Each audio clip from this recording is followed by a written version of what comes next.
Good morning, everybody. How are you? Good to see you bright and early on this Monday morning. As you know, this week marks the first 100 days of the Trump presidency, and President Trump's first 100 days have undoubtedly been the most monumental and historic of any administration in American history. President Trump has already delivered on hundreds of promises he made to the American people, and we will continue to talk about all of them throughout this week. Tomorrow, I will host a press briefing at this same time, bright and early again, to highlight the Trump administration's economic accomplishments with our Treasury Secretary, Scott Bessent. And tomorrow night, President Trump will travel to Michigan to discuss all that he has achieved on behalf of the American people. On Wednesday, the president will host an open press cabinet meeting where each cabinet member will discuss their success thus far and their plans for the future. Today, we kick off 100-day week with a focus on the president's historic effort to secure our southern border.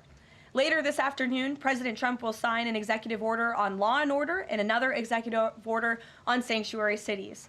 The first EO will strengthen and unleash America's law enforcement to pursue criminals and protect innocent citizens. The second EO is centered around protecting American communities from criminal aliens, and it will direct the Attorney General and Secretary of Homeland Security to publish a list of state and local jurisdictions that obstruct the enforcement of federal immigration laws. After these are signed, the president will have signed more than 140 executive orders already, rapidly approaching the total number signed by the Biden administration over the course of 4 years in office. Speaking of Joe Biden, it was his awful open border policies that recklessly allowed more than 10 million illegal aliens to invade the United States over the past 4 years. Innocent Americans like Laken Riley, Jocelyn Nungray, Rachel Morin, and so many others were viciously murdered at the hands of these illegal aliens as a result of Biden's dereliction of duty. That's why one of President Trump's central campaign promises was to secure the border and end this invasion. In just under 100 days, 99 now to be exact, the president has overwhelmingly delivered on that promise. America's borders are now secure because of President Trump. He has restored the rule of law, enforced our immigration laws, and defended America's sovereignty. The president immediately declared a national emergency on the southern border, deployed the U.S. military and Border Patrol to repel the invasion, and ended reckless catch-and-release policies. The results have been nothing short of extraordinary. Between President Trump's inauguration and April 1 of this month, only 9 illegal aliens were released into the United States, a staggering 99.99% decrease from the more than 184,000 illegal aliens who were released into the country under Biden during the same period last year. The number of unaccompanied illegal alien children arriving at the border has also hit a record low. Total attempted illegal crossings at the southwest border hit a record low in February, only to fall to another new record low again last month in March. Just listen to these incredible numbers. In March 2024, under Joe Biden, Border Patrol encountered approximately 140,000 illegal aliens at the southwest border. 1 year later, in March 2025, under President Trump, Border Patrol encountered just over 7,000 illegal aliens at the southwest border. That's another 95% decrease from the prior year. The first piece of legislation President Trump signed into law was the Laken Riley Act, which requires illegal aliens arrested or charged with theft or violence to be detained. President Trump also reestablished the successful Remain in Mexico policy from his first term to ensure that aliens who arrive at our southern border and claim asylum are returned to Mexico to await their hearings instead of being allowed into our country while they wait. The president has also restarted construction of his signature advanced border wall. More than 85 miles of new border barrier are already in various stages of construction and planning. And Border Patrol, in collaboration with the Department of Defense and the great state of Texas, have deployed 75 additional miles of temporary barriers across the southern border. The Trump administration, as you know, has also ended the disastrous CBP-1 app, which Joe Biden exploited to facilitate the migration of nearly 1 million illegal aliens into the country. The Department of Homeland Security has relaunched this as the CBP Home app to provide illegal aliens in the U.S. a straightforward way to declare their intent to voluntarily depart. For years, Joe Biden's weakness in open border policies allowed vicious cartels to functionally control through a campaign of terror, rape, and brutal force nearly all illegal traffic across the southern border. President Trump has put a stop to this in record time. He designated these heinous cartels as foreign terrorist organizations and invoked the Alien Enemies Act to immediately apprehend, detain, and remove these massive threats who have flooded our country with deadly drugs, violent criminals, and vicious gangs. The Trump administration is working 24/7 to successfully arrest and deport these illegal criminals and foreign terrorists from our communities. We are in the beginning stages of carrying out the largest deportation campaign in American history. Over this past weekend, it was announced that through Operation Tidal Wave, a joint effort between ICE Miami and Florida law enforcement agencies, nearly 800 illegal aliens were arrested during the first 4 days alone. Among those arrested were a Colombian murderer, alleged MS-13 and 18th Street gang members, and a Russian with a red notice for manslaughter. And on the other side of the country, in the early Sunday morning hours, DOJ and DHS together launched a joint raid of an illegal alien underground nightclub used by Tren de Aragua in Colorado Springs, Colorado. DHS took more than 100 illegal aliens into custody, and many drugs and weapons were also seized. Operation Tidal Wave is a preview of what is to come around this country. Large-scale operations that employ our state and local enforcement partners to get criminal illegal aliens off our streets. As always, President Trump and our entire administration are grateful for the courageous law enforcement officers who are putting their lives on the line every single day to protect their fellow Americans and to keep our country safe. After 4 years of being vilified and hamstrung by the Biden administration, heroic ICE and CBP officers finally have a president who has their backs and is allowing them to do the jobs they signed up to do. There's no person who can attest to that more than our incredible border czar here at the White House, Tom Homan, who has dedicated his professional career to protecting our country and enforcing the law. I will let Tom deliver some short remarks, and then we'll open it up for questions today. Thanks for being here, Tom. Thank you. Just a few things. Look, I started in the Border Patrol in 1984. I've been at this for over 40 years. I worked for 6 presidents, starting with Ronald Reagan. Every president ever worked for took border security seriously, because you can't have national security if you don't have strong border security. We got to know who's coming in, what's coming in, where's coming in, why it's coming in, right? Even President Obama and President Clinton took some steps to secure the border because they understood national security was important. Joe Biden was the first president in the history of this nation who came in office and unsecured a border on purpose. That's just a fact. We handed the Biden administration, after President Trump's first administration, we handed the Biden administration the most secure border in my lifetime, and he unsecured it on purpose. Now President Trump and this administration here, the success is unprecedented. We beat Trump's first administration on border success. Border numbers are historic low. Today, as I'm standing here, we have the most secure border in the history of this nation, and the numbers prove it. President Trump's policies are saving lives every day. There's been studies done that says 31% of women that make that journey through use of cartels get sexually assaulted.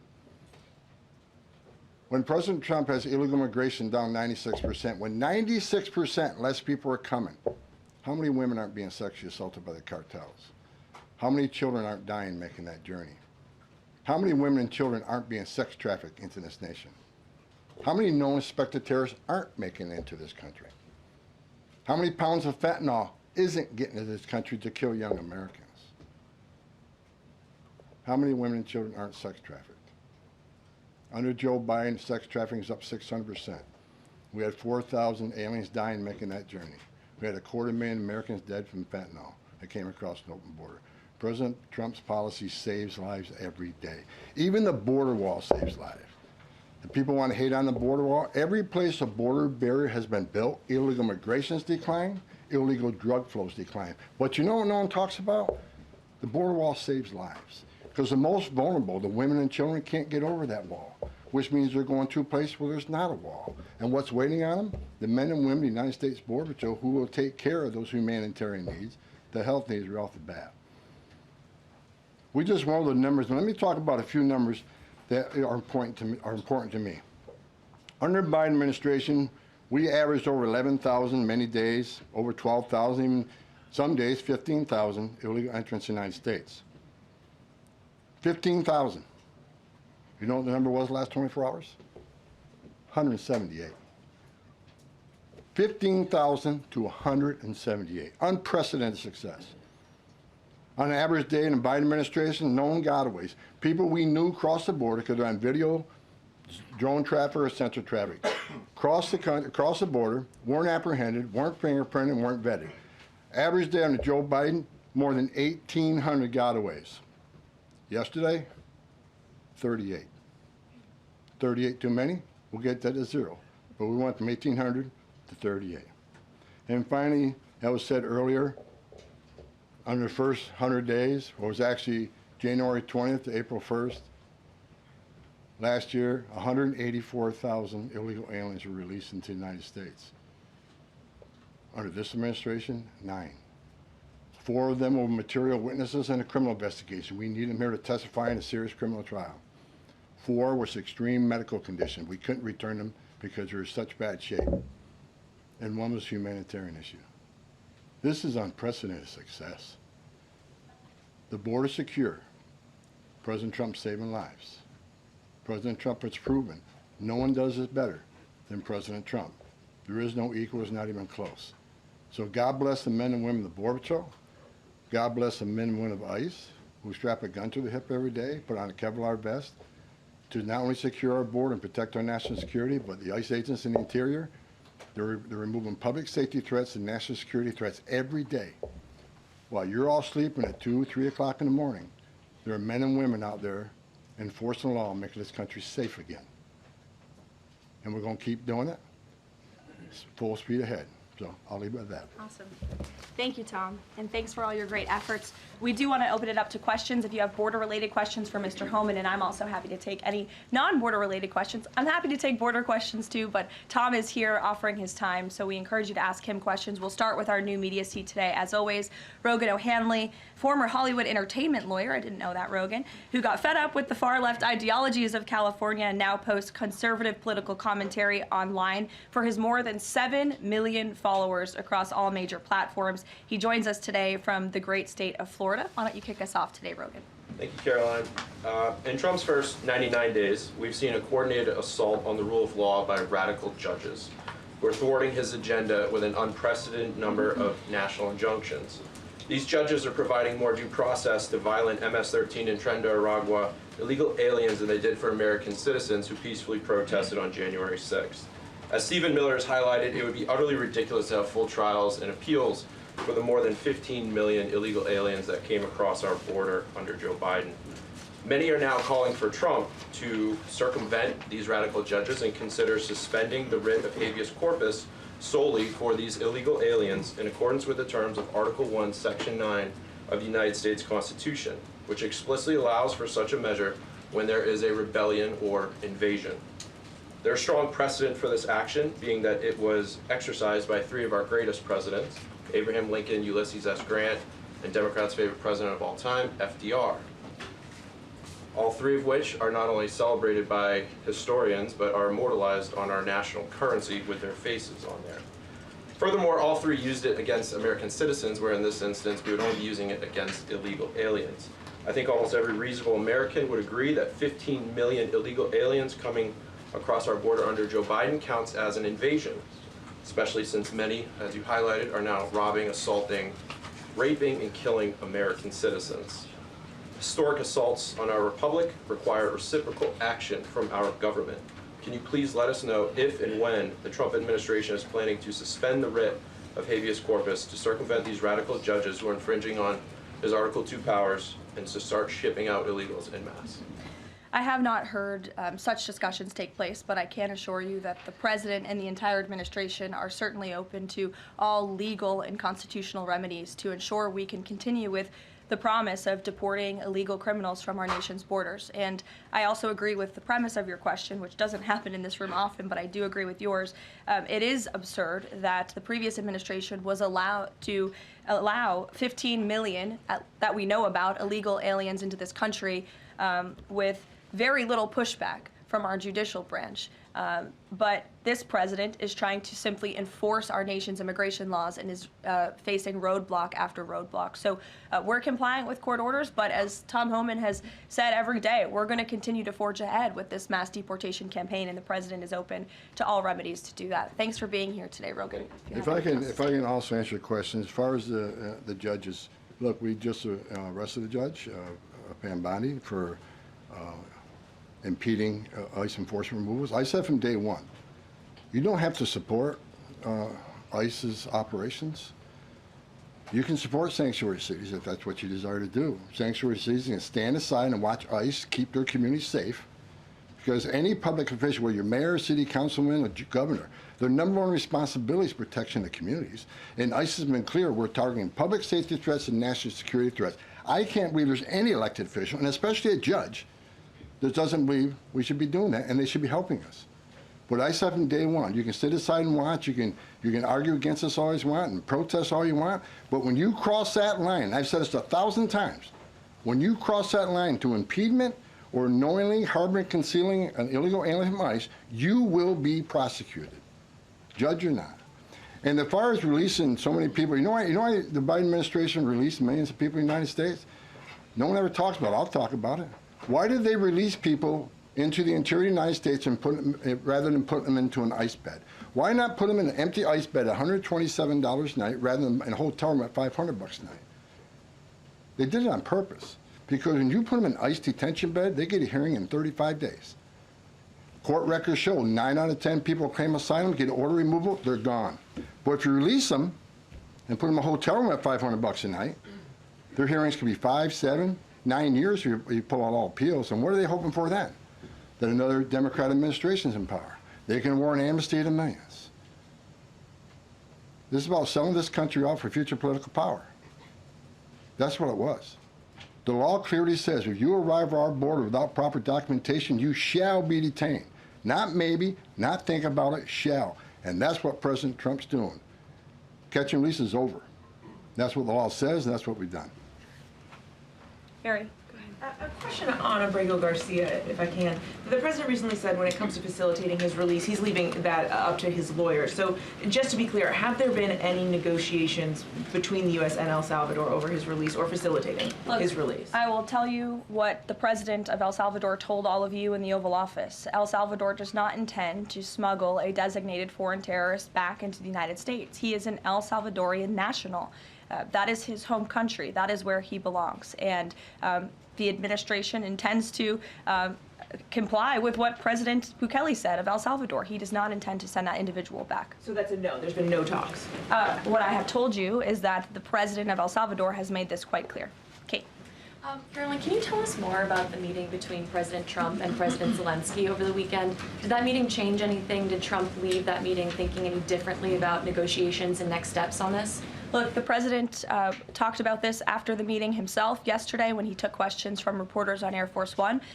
He thinks that he is increasingly frustrated with leaders of both countries. He wants to see a permanent ceasefire. I understand Vladimir Putin this morning offered a temporary ceasefire. The president has made it clear he wants to see a permanent ceasefire first to stop the killing, stop the bloodshed. And while he remains optimistic he can strike a deal, he's also being realistic as well. And both leaders need to come to the table to negotiate their way out of this. And I do think that the president meeting with President Zelensky shows that he is exuding a lot of effort and time into this because he wants to be a peacemaker president, which he was in his first term. He intends to do that again.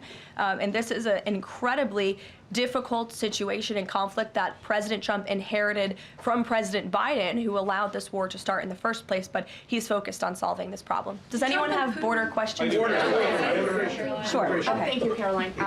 If border crossings are at a record low, why should it still be considered an emergency?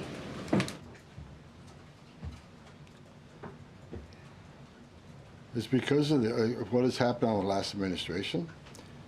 We got to ensure that not 1 ounce of fentanyl comes across the border to kill Americans. The president has declared the cartels in Mexico a terrorist organization along with MS-13 TDA.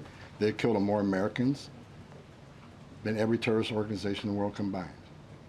It's an emergency till we shut it down. It's an emergency till the cartels are wiped off the face of this earth. President Trump's committed to saving every life. Now, I just mentioned gotaways, 38 yesterday. Who are the gotaways? Where do they come from? We had over 2 million gotaways under Joe Biden's administration. Why did 2 million people pay more to get away? Under the Biden administration, you pay a cartel this amount of money to cross the border. Cartel's job ends at the border. Just turn yourself in a green uniform. Get released in 24 hours. Get a free airline ticket to the city of your choice. Get a free hotel room. Get 3 meals a day. Get free medical care. Get work authorization in 90 to 120 days, which is the real reason they came here. Why did 2 million people pay more to get away? Because they didn't want to be vetted. They didn't want to be fingerprinted. We've arrested over 400 people on the terrorist watch list coming across the southern border in 4 years. How many of the 2 million came? How many of the 2 million came from countries sponsoring terror? If you think it's zero, then you're ignorant. This is the biggest national security failure this country's ever seen. This is the border emergency until we end it, end all of it. We're making good strides, but right now it's still an emergency until we shut it down. Go ahead. This is a question for Mr. Homan. Late last week, there were 3 U.S. citizen children who were removed with their mothers who were in the United States illegally. There have been a federal judge in Louisiana who was appointed by President Trump said that he was concerned that there was, quote, no meaningful process. Are you concerned that due process, at least for the U.S. citizen children, is being flouted and that the speed at which the enforcement is being done could lead to errors, as was the case in the Abrego-Garcia case? And then also if you could give an update on the deportation numbers under this administration and whether you're pleased with them. First of all, I don't accept the term error in Abrego-Garcia. There was an oversight. There was a withholding order. But things have changed. The facts around the withholding order has changed. He is now a terrorist, which is the withholding order set aside. And the gang he was fearing from being removed out of El Salvador no longer exists. So the facts around that case are totally different. I'll let the lawyers litigate that. But as far as the 3 USC kids, I'd said from day one that if you enter this country legally, it's a crime. If you remain in this country legally and you ignore a judge's order about deporting, if you choose to have a U.S. citizen child, knowing you're in this country legally, you put yourself in that position. You put your family in that position. What we did is remove children with their mothers who requested the children depart with them. This was a parental decision, parenting 101. The mothers made that choice. And I tell you what, if we didn't do it, the story today would be Trump administration separating families again. No, we're keeping families together. So when a parent says, I want my 2-year-old baby to go with me, we made that happen. They weren't deported. We don't deport U.S. citizens. The parents made that decision, not the United States government. But I don't hear any questions about Laken Riley had a mother. She's never going to see her child again. Rachel Morin, she had 5 children. Those children are never going to see their mom again. This administration is doing the right thing. Every public safety threat we arrest from this country and remove them, this country is much safer. So parents will make a decision what happens to their child. Having a U.S. citizen child does not make you immune from our laws. If that's the message we send the entire world, enter the country legally. It's a crime. Don't worry about it. Get order removed by an immigration judge. Don't worry about it. No one's looking for you. And have a U.S. citizen child, and you're immune from our laws, you're never going to fix the border. People will keep putting themselves in harm's way. More women would die. More children would die crossing this border. We got a secure border by enforcing our laws. We're not making this up. We're enforcing laws under statute enacted by Congress, and it's the right thing to do. Can you give an update on the deportation numbers under this administration? Mr. Homan. What are you asking for? We just provided the Update on numbers. the number of deportations that have occurred under this administration, whether you're pleased with that. Last number I got was 139,000 deportation. Am I happy with the number? Numbers are good. Especially if you look at the ICE numbers. The ICE arrest removals are far beyond Biden. But I read the media. Oh, ICE, the deportations are behind Biden administration. Well, why? Because they counted border removals. We don't have 10.5 million people crossing the border. We don't have border removals.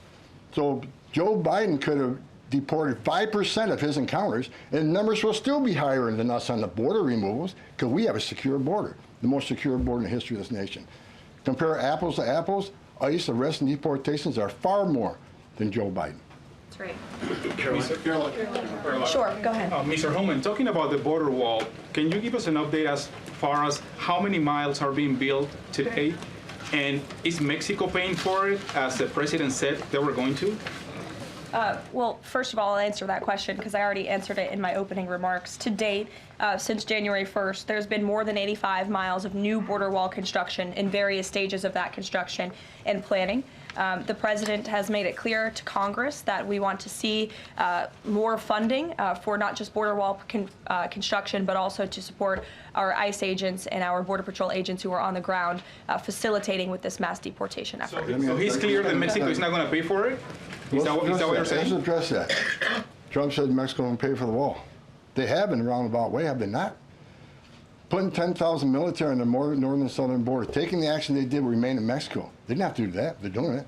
Putting military on the southern border. Have moved illegal immigration to a record low.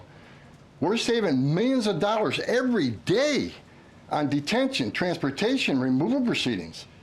We've more than made up for the cost of that wall because of the actions of Mexico. So is Mexico helping build that wall? Yeah, because we're saving so much money, millions of dollars a day, that we can afford to build that wall. So actually, yes, they're helping to build the wall.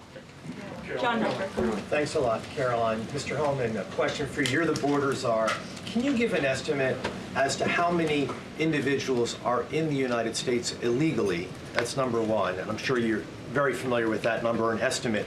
And the second question is, I have a list that the White House put out of individuals, 100 ICE arrests since the beginning of the president's term, and the people are arrested for various very serious crimes: first-degree murder, convicted of rape, convicted of murder and aggravated burglary, sexual assault of a child. How many of the individuals that are in the United States illegally are people like this, really bad people? Well, first of all, how many illegal aliens I think in the United States? At least 20 million. Here's where'd you come up with that number? We've been speaking about 12 million for 20 years. We know we got 10.5 that we know of came to the border. How many don't we know of? I talked about known gotaways at 2 million. How many unknown gotaways do we have? Like between the Big Bend sector in Texas where there's no technology, how many 1,000 people dig across through there? We wouldn't know.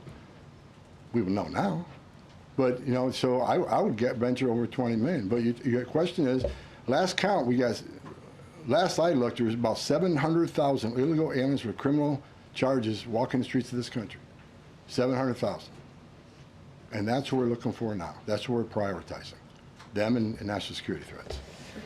We'll go to the back row. Thanks, Caroline. Yes. For Mr. Homan, I'm Taylor with Spectrum News. We have a station up in Rochester, New York. It was reported you're visiting there tomorrow. Can you talk a bit about the purpose of your trip? I know the Trump administration is suing the city over its sanctuary city policies, how the executive order Caroline alluded to ties into it, and what your message is for communities and community leaders who say, we're able to establish our own rules here, we're worried about this input from the federal level. Can you talk a bit about that? Well, same thing I talked about earlier. I don't think any elected mayor, any elected governor should want public safety threats, those illegally in the United States, public safety threats, walking through the community. And what happened in Rochester, HSI agent called for emergency assistance. Officers of Rochester PD responded to a call from emergency assistance from a federal law enforcement officer. They responded. Then they got disciplined. I don't think anybody can come up with one instance where an ICE agent, a Border Patrol agent, didn't respond to an emergency call from assistance from any law enforcement agency. Cops need to help cops, especially in an emergency situation. But they got disciplined. And I met those officers down in Nashville soon after that. I think it was a couple of days after it. And I told them I stand with them. They did the right thing. Law enforcement responding to emergency assistance from law enforcement. So I'm going up there to support the men and women of law enforcement, the men and women who carry that badge and gun every day. They're working the streets at 2 a.m. while we're all sleeping. I'm going to give my support, and they just announced a lawsuit, and that's one of many. Sanctuary City is going to be sued on this administration for flouting immigration law. I mean, the law is clear, and they're violating it, and this administration is going to take actions. I'm going up there to show my support of men and women of law enforcement. I started as a cop. And the community, I'm showing support for them. Because the community wants their police officers to be officers too. The communities don't want public safety threats walking around their communities either. And that's what it's all about, and that's why I'm going. Caroline. Sure. Thanks, Caroline. Mr. Mr. Homan, how close are you to housing migrants at U.S. DoD facilities like Fort Bliss in Texas? Well, we're already housing at Guantanamo. Fort Bliss is being ramped up, so in the very near future. I don't have a timetable because things need to be done, construction needs to be done. We're making sure the facilities are ready to accept. We're making sure the facilities are able to care for the people. They're going to be detained, so I don't know the timeline right now. It changes every day because of various issues, but we're working on it. Are you intending to hold families there, including families with American citizen children? Family residential centers are for families. They're not jails, they're open-air campers built for families, which means they have child psychologists, they have pediatricians. And why family residential centers? Because we want to make sure that child is with a parent. Unlike the last administration who stopped DNA testing, who many investigations of children being smuggled in the country with something that wasn't related to them claiming to be a parent. So we're going to make sure children are with parents. We're going to make sure that's actually a family and that child ain't being trafficked. That's the main reason. Regarding the executive order on sanctuary cities, is the administration planning to pursue any more investigations or prosecutions like was done against the judge in Wisconsin, against local officials? Well, we'd have to defer you to the Department of Justice, obviously, for specific prosecutions or cases against individuals. But as I said in my remarks, the executive order the President will sign later this afternoon does direct the Attorney General and also Kristi Noem, our great Secretary of Homeland Security, to provide a list of sanctuary cities in which local officials are not complying with this federal order and are not complying with federal immigration laws. It's quite simple. Obey the law, respect the law, and don't obstruct federal immigration officials and law enforcement officials when they are simply trying to remove public safety threats from our nation's communities. The American public don't want illegal alien criminals in their communities. They made that quite clear on November 5th, and this administration is determined to enforce our nation's immigration laws, and we're happy to provide the text of that executive order, and as I said, the President will be signing it later this afternoon. Sure. Excuse me. I want to talk about farm workers. The President said earlier this month that there could be leniency for some undocumented farm workers. I'm wondering, where do things stand with that? And I'm also wondering, does that at all undermine his message on immigration, that it's okay for some undocumented people to be in the U.S., but maybe not others? Well, the President was referring to our H-1B and H-1A visa programs, and there have been no final decisions on that at all. But the President, I think, what he was intended to speak about, what he was speaking about, is ensuring that we have a clean, legal immigration system that is being respected and obeyed. And the mass amount of illegal immigration that we've seen over the past 4 years in our country completely undermines our legal immigration system, those seeking citizenship, but also those coming here on a visa to legally and lawfully work. And the President wants to make sure that those programs are respected. Reagan. Thanks, Caroline. My question is for Tom. Tom Reagan-Reese with the Daily Caller. Over the weekend, ICE arrested 2 illegal immigrants for allegedly stealing Secretary Noem's purse over the weekend. What can you tell us about these individuals' immigration history as well as their criminal history? I don't have the criminal history, but I know the one that stole the purse is supposedly in the country illegally. But, you know, pick the wrong person to steal a purse from. I mean, Secretary Noem's a strong secretary. I know I've been talking about the success of the men and women of the Border Patrol and ICE, but under her strong leadership, she's a game changer. So I'm happy to work with her, despite the media I've read that me and Kristi Noem have differences. Me and Kristi Noem are attached at the hip. There's no daylight between us. We're both going to push the president's agenda. She's a strong secretary, and I'm glad she's in here. And I'm glad, but again, that illegal alien, pick the wrong person to steal a purse from. I'm telling you. Mary Margaret, go ahead. Thank you, Caroline. I have 2 questions, one for Mr. Homan, one for you on the White House Correspondents' Dinner. I'd like to start with you, though, Tom Homan. This list has a very high number of sexual assaults on a child. Can you comment on that and why there's so many crimes against children committed by illegals in this country? I don't know why. It's sick. It's the worst crime in the world is when you sexually assault a child. I mean, the most innocent of us all. But that's why I made a statement that one time I was going to go to Boston, bring hell with me, and the media went crazy. At Tom Homan says we're going to go to Boston, bring hell with them. I was going to bring hell to illegal aliens that rape children. There's not more of a heinous crime. And as you can see, the amount of child rapists we've arrested under this administration, that could have been arrested under the Biden administration. They were out there. They had their final orders. They were out there, but they didn't go look for them. They were too busy releasing millions of illegal aliens in this country. And the numbers prove it. The removal numbers of criminals was the lowest. ICE had the lowest number of removals in the history of ICE under Joe. At the same time, you had historic illegal immigration on the border. ICE had the lowest numbers in the history of the agency. That shows the difference between two administrations. We're looking for every one of them. People want to know, okay, when am I going to retire for the third time? I'll retire when every public safety threat, national security threat, child rape is eradicated from this country. That's when I'll rest. Thank you so much. And then Caroline, really quick. Alex Thompson said at the White House Correspondents' Dinner, and I'm going to read his quote, "President Biden's decline and its cover-up by the people around him is a reminder that every White House, regardless of the party, is capable of deception. We, myself included, missed a lot of this story, and some people trust us less because of it." Can you comment on those remarks and whether you agree with that assessment? I do agree with that assessment from Alex Thompson, who I understand won an award for writing a story months and perhaps years after the American people already knew that story to be true. Millions of Americans watched our mentally incompetent president struggle with his day-to-day duties of this office.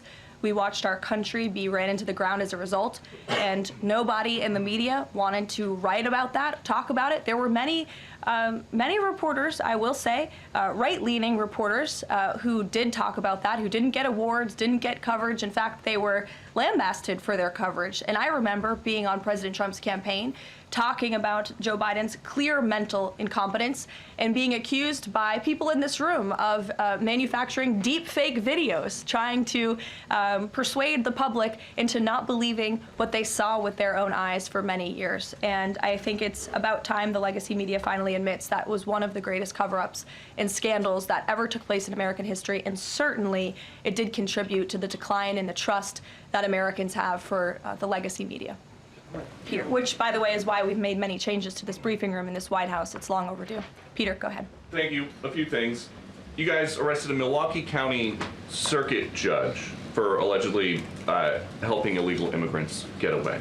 As you guys look at other judges, would you ever arrest somebody higher up on the judicial food chain, like a federal judge or even a Supreme Court justice? Well, that's a hypothetical question. Again, I defer you to the Department of Justice for individuals that they are looking at or individual cases. But let's be clear about what this judge did.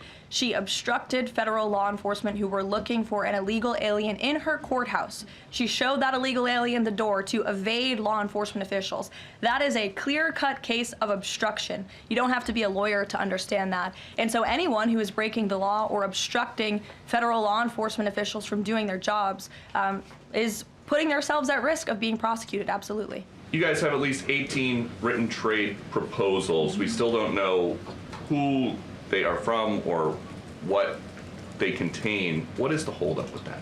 There's no holdup. We're working around the clock. The trade team is working all day. I was on the phone late last night with Secretary Lutnick. I was on the phone this weekend as well with Secretary Bessent. I mean, the entire team is working 24/7 to get these trade deals done. And I think you'll be hearing more about them this week. I don't want to get ahead of the trade team or the president in announcing potential deals, but certainly I can assure the American public that this administration is full speed ahead in cutting good and fair trade deals on behalf of the American worker. And one more. After the president's Truth Social post, the Browns finally took Shadur Sanders. Does the president think he deserves credit for Sanders getting picked?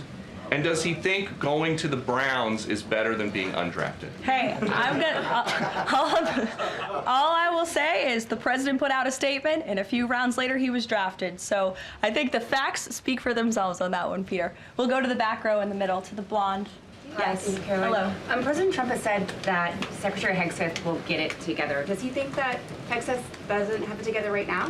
Look, the president has made his position on Secretary Hegseth quite clear. He absolutely has confidence in the secretary's ability to lead the Pentagon. It's why he nominated him for this position. It's why the Senate voted to confirm him in this position. And look at the success that DOD has had thus far. Their successful operation against the Houthi terrorists in the Middle East. You look at the recruitment and retention levels for all branches of our armed forces are on the incline, which is exactly what this president intended to do. Secretary Hegseth has completely wiped kicked out DEI from the Pentagon as well. And so he's going to remain focused on standing up for our war fighters, on implementing President Trump's peace through strength foreign policy agenda abroad, and the president supports him in his role. Sure. Many are wondering how these 10 or 20 million people are working. Is there some efforts to clamp down on employment because they're working somewhere to keep staying here? The number of worksite enforcement actions have tripled this year, and it's going to triple again. Because in sanctuary jurisdictions especially, if we can't arrest a bad guy in the safety and security of a county jail, and they're going to release them into community, that means we go into the community.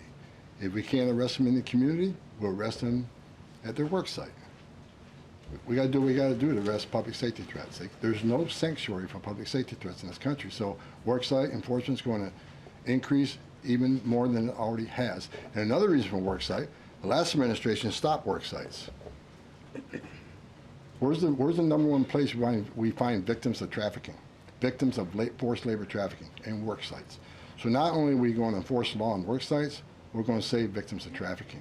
That's another reason we've increased worksite enforcement. Awesome. Well, go ahead, Brian. Sure. We'll take one more question. Thank you. This is for Mr. Homan. We all walk by these heinous yard signs that are along Pebble Beach. What is some of the feedback that your ICE agents are getting in the field from the community as they remove these individuals from their families, their neighborhood, their schools, or all the places in their community? What's been the reaction that your ICE agents have gotten from the people who live amongst these individuals? The morale of ICE and Border Patrol is at all-time high because they're getting to uphold the oath they took, and they're enforcing the law. Border Patrol and the Biden administration, I met with hundreds of them. They felt like Uber drivers and tourist agents. These men and women joined the ranks of ICE and Border Patrol to enforce the law, make the community safer, and protect national security. I hear it all the time. There's a lot of people in this country who don't like me. I don't care. But when I walk to an airport, I have many people walking up to me and thank me for what I'm doing, and I'm not taking credit for anything. The success of the border and immigration enforcement is President Trump and the men and women wearing that uniform. God bless each and every one of them. But I take a pleasure in seeing it because in 40 years of doing this job, people always want to say, why are you so emotional when you testify? Why are you so emotional on network? Because if they wore my shoes for 40 years, they'd understand why I'm emotional. I've talked to little girls as young as 9 years old that were raped multiple times by the cartel members. And when you get to your knees and you talk to that little girl and everything innocent and pure has been ripped from her, when you listen to the Lake and Riley, 17 minutes, that young lady fighting for her life, don't just think, okay, a young woman died. Think of how she died, the terror that she went through, and these children that are sexually assaulted. I stood in the back of a tractor trailer and 19 dead people at my feet that baked to death. Illegal immigration is not a victimless crime. And so every sick person we take off the streets, especially child rapists, it makes this country much safer. Every illegal alien we arrest, public safety threat, one at a time makes this country safer. But I got one thing I need to say real quick before I leave. Take your notes from you, Tom. Take my notes from me. I'm going to read it. I don't want any misinterpretation of what I'm reading to you. The registration requirements under 8 U.S.C. 1302. If you're illegal alien in the United States, this message is for you. You cannot hide from ICE. We're actively looking for you. Federal law requires every alien in the United States who has been present in the United States more than 30 days needs to register. For those 14 years or older, you need to be fingerprinted with the Department of Homeland Security. Federal law requires every alien in the United States to tell DHS in writing if you have a change in address within 10 days of changing that address. Failing to register with DHS and failure to tell DHS about your new address are criminal offenses, and they're going to be treated as such. Starting today. Make no mistake, if you're in the country illegally and you fail to do what the law requires, we will prosecute you, you will go to jail, then we'll deport you. Second law, penalties for failure to depart, 8 U.S.C. 1253. If you're alien inside the United States who has a final order, this message is for you. If you have a final order, the Trump administration is committed to enforcing our immigration laws, especially for those aliens who have received final orders of deportation. There are currently around 1.4 million illegal aliens who have been ordered removed but remain here in violation of the law. We will aggressively prosecute, consistent with long-standing law, those aliens for failing or refusing to depart, or who takes other related actions aimed at hindering their removal. You cannot open the door, you cannot answer our questions, you cannot open your car door, you consider it to evade law enforcement. If you fail to leave the United States after receiving a removal order, we can and will issue monetary fines up to $998 a day. Evading your arrest, knowing you have a final order or removal, is a criminal offense. We will prosecute, then we'll deport you. Get your affairs in order. If you're in the country illegally, work with ICE, go to CBP 1 home app, and leave on your own. Because we have to find you, deport you, and prosecute you. You'll have a bar placed on you, and you won't come back to this country. You won't be able to come back on a visitor's visa, a tourist visa. If you have a U.S. citizen child, can't petition for you.